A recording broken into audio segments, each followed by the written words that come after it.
Hey, what's up everyone? Just wanted to make a quick video talking about the process, okay, the journey, and how results tie into that process.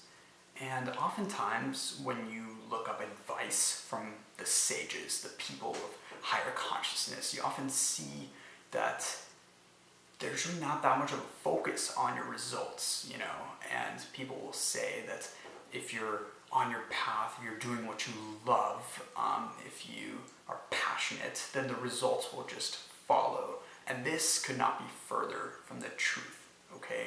Results matter. You need to gauge yourself, you need to test yourself, and you need to be meticulous in how you do so that you can make adjustments in your path. Because whatever you're doing right now, that path, that road that you're on, may not even be the right one. But oftentimes results are very grossly misinterpreted. We see a result and perhaps use them in ways that are detrimental to us, and that's often why this advice is offered in the first place, to ignore the results or perhaps not put much stock into them. And partially the reasons why it's misinterpreted is that people attach their identity to that result, okay? Especially in this society. People, how much money do I make? Or what was my SAT score? I was a guy who got a perfect SAT score, or, perfect verbal on the MCAS, or, just those things that people use to identify themselves can be really detrimental. So results, instead of being the kind of the guiding light that shifts your path, turn into what you identify yourself as, and that self-identity can be very harmful. So instead, what you should be doing is using that, once again, to guide yourself, to guide your path, see where it's going.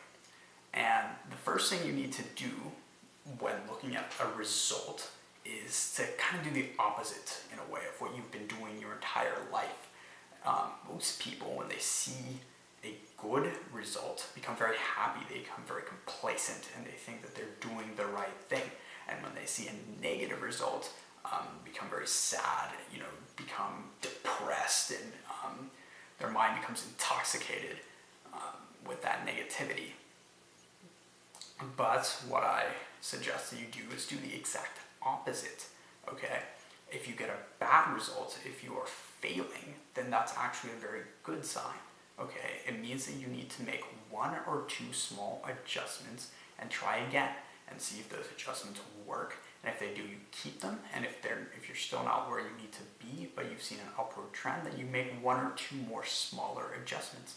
And some of those adjustments will add up to better and better results. But if you start seeing very good results, instead of being happy or complacent, you should actually be on edge. You should be a little more worried, and you should figure out a way to test yourself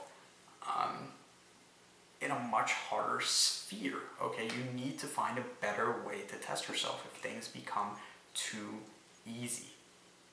So essentially what I'm suggesting to you is take a step back. Okay, take a step back when you see your results and ask yourself, am I growing or am I on a plateau? Okay, if you are growing, which means you are failing, okay, you're not at that ideal nirvana, that state of perfection, of pure bliss, you're not there yet, okay? You're not. And what you can do is make one or two small tweaks and adjustments that can give you concrete results to work yourself there, okay? And if you're successful, then you need to make a completely new test, because you're not going to grow, you're going to continue to plateau where you are if you are just happy doing the small things that you are, okay? One of the best quotes that I'd ever heard is that greatness starts at the point of failure, okay? When you're actually failing, that's when you need to ask yourself, this is when I get to be great. I was watching a video a few years ago about this bodybuilder who didn't even start counting his reps when he was doing bicep curls until his muscles gave out, okay? When he did as many as he could, suddenly they gave out, and that's when he started counting his reps, because that's when it mattered, that's when he was failing, and that's when he could start to grow. So what you should ask yourself now is, what am I doing? Am I growing, or am I at a plateau? Am I not growing? Am I stagnating? And stagnancy is toxic. Okay, stagnancy is very toxic, and I can share a personal anecdote on that. When I came to my undergrad university, there was a student magazine, okay?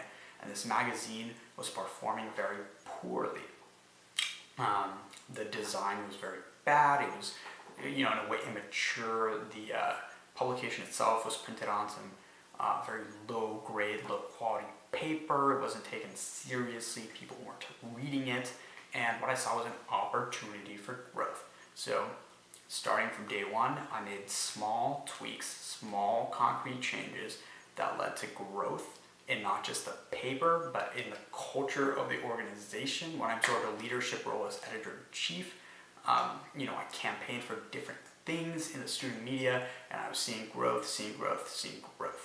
And one day I quit, and I quit at what most people would have considered to be the worst possible time, because I was at a point where I had made all the changes that I thought I could, and I was receiving very good pay from the school, and I had basically worked so hard to get to this point that I was so happy for, and what I had been working toward. And the reason that I quit, in a way, is because I began to realize that I was stagnant. I wasn't challenging myself, I wasn't growing, and I was done in that arena, and I needed to move on to another arena. So enjoy the process, like people say, but the process is a little bit different than you thought it was, and the process is constantly influenced by your results. Record everything, gauge everything, figure out where you're at. Are you growing, or are you stagnant? And if you're growing, then that's great. That's it for now. Peace. Have a good one.